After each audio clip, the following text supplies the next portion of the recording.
Bueno, moçada. Pessoal, espero que todos estejam bem, né? E como vocês sabem, então, eu fiz uma votação lá no meu Instagram para falar justamente sobre qual seria a primeira obra a ser analisada aqui no canal e, majoritariamente, os votos aí pro canal foram destinados a essa obra fantástica, essa obra incrível e tão rica da literatura nacional, que é a saga O Tempo e o Vento, de Érico Veríssimo. E, como eu falei, será nosso primeiro vídeo, nossa primeira análise, nosso primeiro debate, o nosso primeiro diálogo aí sobre essa obra tão riquíssima. E também é uma das obras que me fez adentrar aí no mundo literário, né? Foi uma obra também muito importante para que eu decidisse cursar História, para que eu me ingressasse na universidade, para que eu me interessasse cada vez mais por cultura, por memórias, por tradições e também por aspectos religiosos, familiares também. Então, ela é uma obra importantíssima para o meu eu leitor, né? Enquanto leitor, ela fez parte da minha formação e agora eu vou explanar um pouco sobre ela para vocês aí e espero que vocês apreciem. Então, esse vídeo vai ficar um pouquinho extenso, né? Nada demais, mas é porque também separei alguns materiais extras aí para contribuir aí nas informações que eu vou trazer junto com a obra também. Espero que vocês gostem. E teu irmão, também vai? Quem sabe dizer da vida do Antônio é ele mesmo.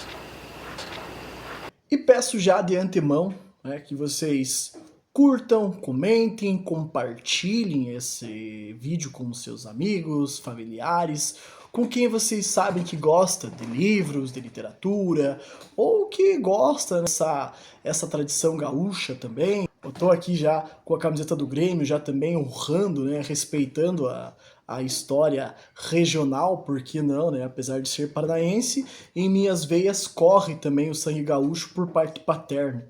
Vou estar sempre postando coisas novas no Instagram também. Vocês que vão decidir por mim quais serão aí os livros a serem apresentados aqui no canal. Quero fazer lives também futuramente. É o primeiro, o segundo vídeo na realidade. Então espero crescer aí nessa nova jornada, nessa nova história aí que eu estou construindo aqui no YouTube. E conto com a participação de todos. E eu gostaria de começar também com justamente o primeiro parágrafo da obra. Claro que eu não vou ler todos os parágrafos, a gente vai ficar aqui eternamente fazendo vídeo, né? Mas começa da seguinte forma, né? O livro O Continente, né? E é tão poético, é tão simples, que já dá basicamente a entoada principal. É justamente o quê? Ser uma obra acessível, mas ao mesmo tempo tão rica. E começa assim: O Sobrado. Era uma noite fria de lua cheia.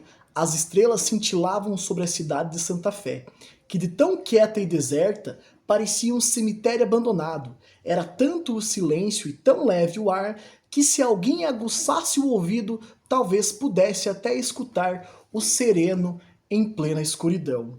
Então, gente, já começa, né, de maneira magistral, é uma poesia riquíssima. Falei, o Érico Veríssimo, ele se insere, então, dentre aqueles escritores que nós tomamos como os regionais. Se nós pegarmos aqui como exemplo o Graciliano Ramos, com Vidas Secas, ao qual ele relata como é a angústia, a tristeza, aquela depressão no Nordeste brasileiro, junto com a seca, né? Se você pegar, por exemplo, Jorge Amado, ele faz isso com a Bahia, Capitães de Areia, Gabriela Cravo e Canela. Se você pegar outros autores também que buscam relatar algumas questões sociais do local em que eles vivem. Aqui eu citei alguns exemplos, mas poderia falar de tantos outros. E como esse vídeo também busca retratar um pouco sobre como era a vida do Érico Veríssimo também, nada mais justo do que nós levantarmos uma biografia sobre esse grandioso autor do século XX. Então, seu nome,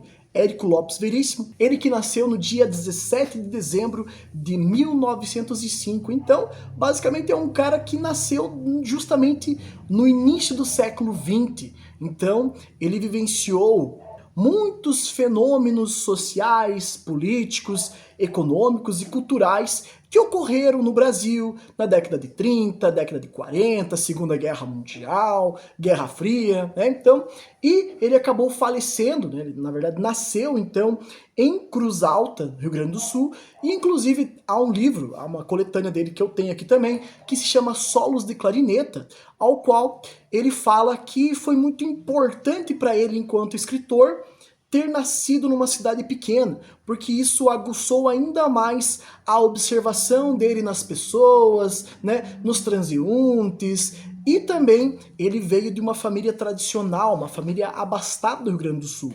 E, por incrível que pareça, ali no início da sua jornada literária, no início das suas escritas, digamos assim, a sua família passou por uma espécie de crise econômica, e ele teve que trabalhar também. Com isso chegou a trabalhar em bancos, trabalhou como farmacêutico, inclusive, né, a sua formação foi como farmacêutico também. É interessante pensar nisso, né, que ele não é um cara que surgiu já das letras, não é um cara que foi formado em direito, não é um cara que estudou fora, não, é um cara que simplesmente pegou e começou a escrever sobre o seu cotidiano, sobre a sua vida, e depois foi incrementando cada vez mais. Então, ele começa a escrever ali na década, justamente com o crash da Bolsa de 29, né? Juntamente com a quebra da Bolsa de Valores. Então, em 29, ele tem as suas primeiras publicações lançadas. Ainda em revistas, ainda textos em prosas, né? Poesias, algumas crônicas, alguns contos, mas nada tão alavancado, digamos assim, né? Era algo muito mais voltado ali para leitores de revistas, leitores de jornais. Com isso também, ele passou a década de 30, 35, por ali, ele se muda então para Porto Alegre, e aí ele começa a trabalhar então como revisor em revistas, principalmente trabalhou na revista Globo também. Depois chegou a dar aulas de literatura nacional nas universidades estadunidenses também. Então, é um cara que ele foi criando o seu arcabouço teórico, o seu escopo literário, e foi se lapidando cada vez mais. Então, eu tenho em mãos os 4 tomos aqui da obra O Tempo e o Vento. Não liguem que a minha edição é bem antiga, né? Eu comprei numa sebo, já faz mais de 10 anos, né? Eu li quando eu tinha meus 16 anos. Na verdade, a escrita do Érico Veríssimo é uma coisa muito gostosa, é uma coisa muito acessível.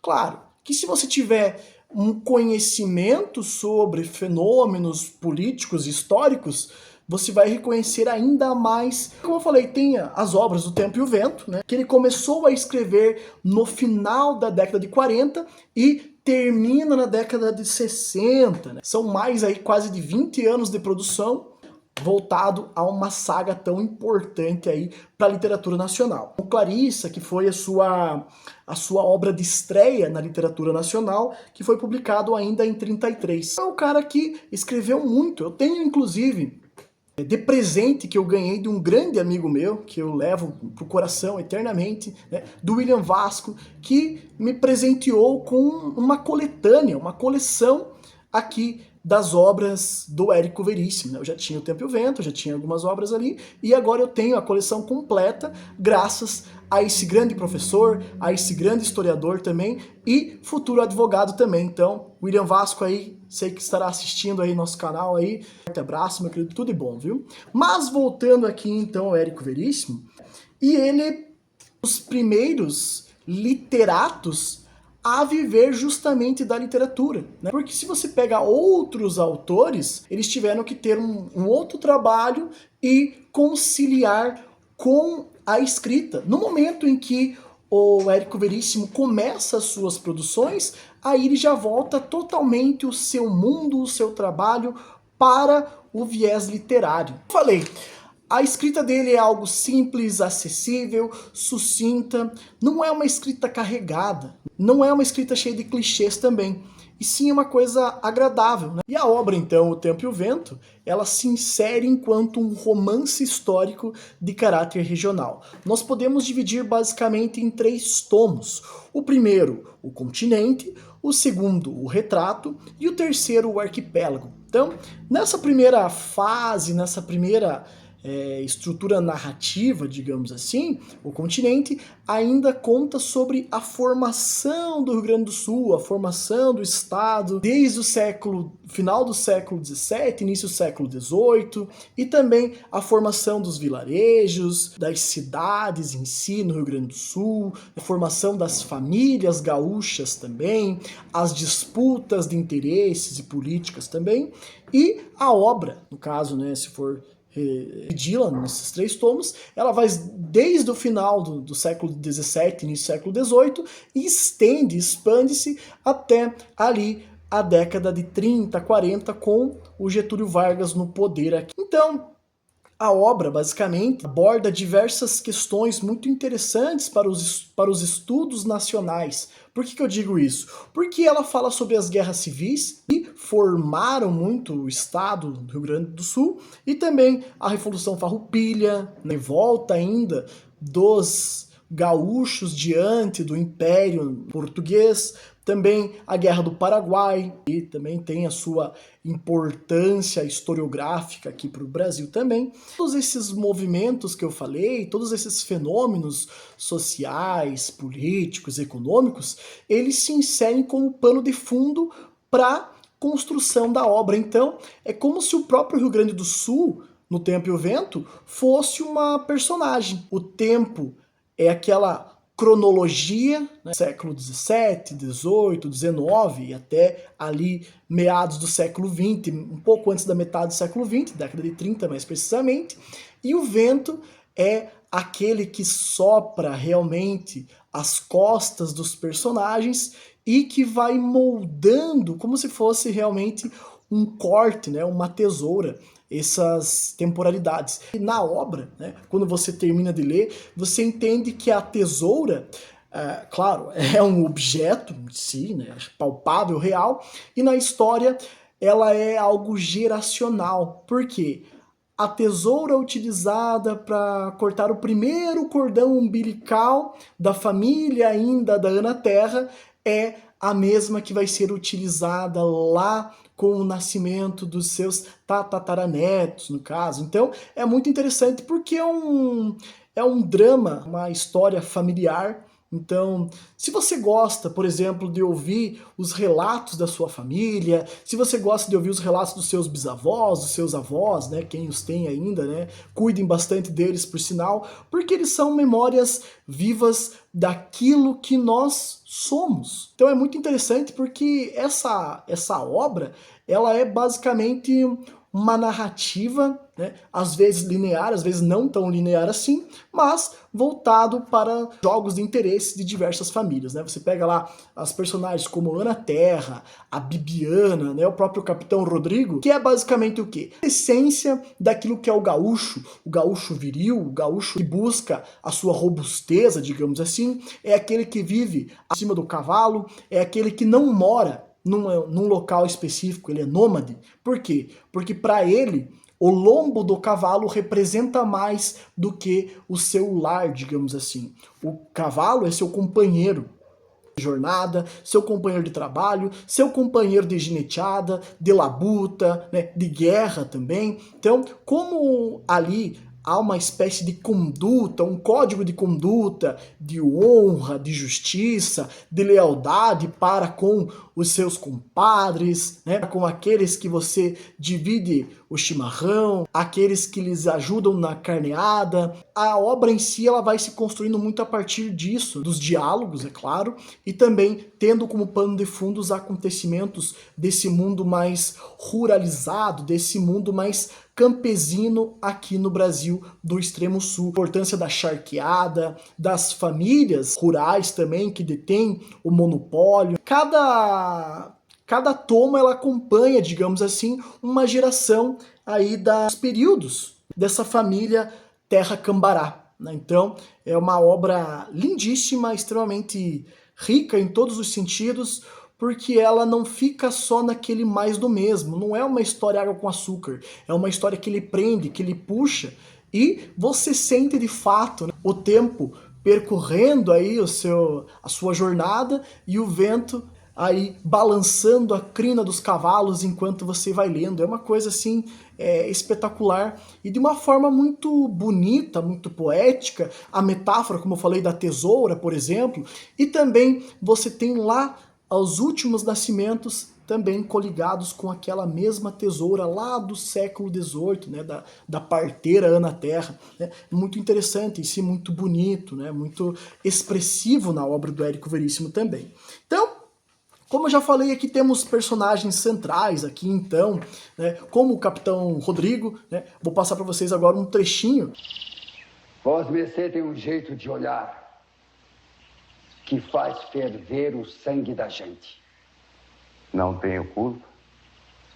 Nasci assim. Após esse trecho, então, nós percebemos o seguinte, que o Capitão Rodrigo é aquela essência do gaúcho, né? Aquele cara que não foge à luta, aquele cara que tá sempre pela peleja, que tá sempre a favor daqueles que eles guardam, então, está sempre pelo seu companheiro, pelo seu cavalo, pela sua adaga. Então, tem a sua dignidade, a sua honra, e quando isso é ferido, ele entra realmente em traves, em combates, e é muito bacana a forma que essa minissérie abordou também. Foi espetacular. Como eu falei, já tinha lido a obra, mas é sempre bom a gente retomar aí, porque é sempre uma obra que enriquece. Uma obra assim que você lê e você percebe que você sai diferente de uma obra como dessa aí. Porque basicamente lida com histórias, com memórias, com sensibilidade, com uma espécie de humanização também, é muito interessante.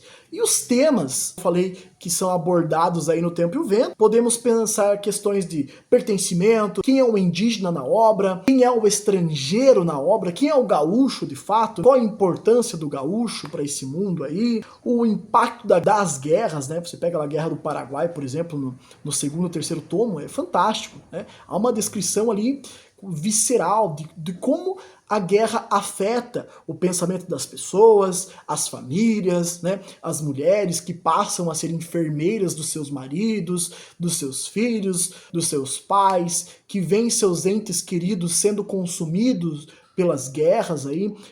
E também essa busca por uma construção de ser gaúcho, né? Essa essência gaúcha, né? Então, como eu falei, é uma prosa rica e detalhada, né? É muito lindo, é muito bem detalhado. Os campos sulinos são bem detalhados, os animais também são bem detalhados. Como eu falei, o cavalo, ele não é simplesmente um animal, ele passa a ser uma personagem central na história também, porque além de ser meio de condução, além de ser um meio de proteção, além de ser posse, é o fiel escudeiro do seu cavaleiro. Eles usam até o termo ginete, né? E sem dizer que sempre é ressaltado aí nas Semanas Farroupilhas no Rio Grande do Sul, sempre tem alguma apresentação teatral voltada aí a essa obra, porque de fato ela buscou, de certa maneira, apresentar aí essa noção de gaúcho mesmo, né? Dessas e por outras informações que nós podemos considerá-la como uma das obras-primas do Brasil, né? Para mim, assim, em minha humilde opinião, mas quem sou eu na fila do pão, né, para falar isso? Para mim ali tá o que é, de fato, ser um escritor, né?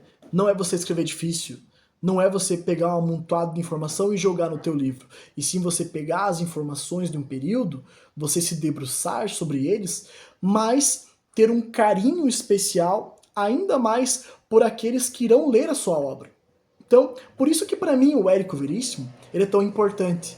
Não é pelo fato de ele ser gaúcho, não é questão de regionalismo, mas é o que ele faz com a sua escrita. Uma prosa assertiva, é uma prosa gostosa, é uma prosa que remete até uma certa humildade na escrita. E é um cara tão grandioso para a nossa cultura nacional, para a cultura gaúcha em si também. E também nós temos ali uma profundidade ali nos temas a serem trabalhados, né? As questões dos conflitos familiares. E a riqueza dela se dá justamente por essa simplicidade, né? Por buscar apresentar elementos tão ricos que formam o estado do Rio Grande do Sul. Pessoal, um forte abraço, né? E espero que vocês tenham gostado desse vídeo aqui. Fiz de todo o meu coração para vocês, né? Então, como eu falei, eu tenho um apreço muito grande pela escrita do Érico Veríssimo, Pelo seu filho também, Luiz Fernando Veríssimo, que é um excelente cronista, né? Inclusive eu li recentemente as melhores histórias do analista de Bagé. Gente, há tempos eu não ria tanto lendo um livro. Né? Mas o seu pai, né, é unanimidade, como Rafael, como historiador, como leitor também, é um cara que tem a sua importância porque ele trouxe questões muito particulares da sua região e conseguiu apresentar esse folclore, esse pensamento gaúcho para o paranaense, para o catarinense, para o paulista, para o mineiro, para o baiano, e você ainda assim tem empatia por esses personagens descritos por ele. Então, é isso aí, galera.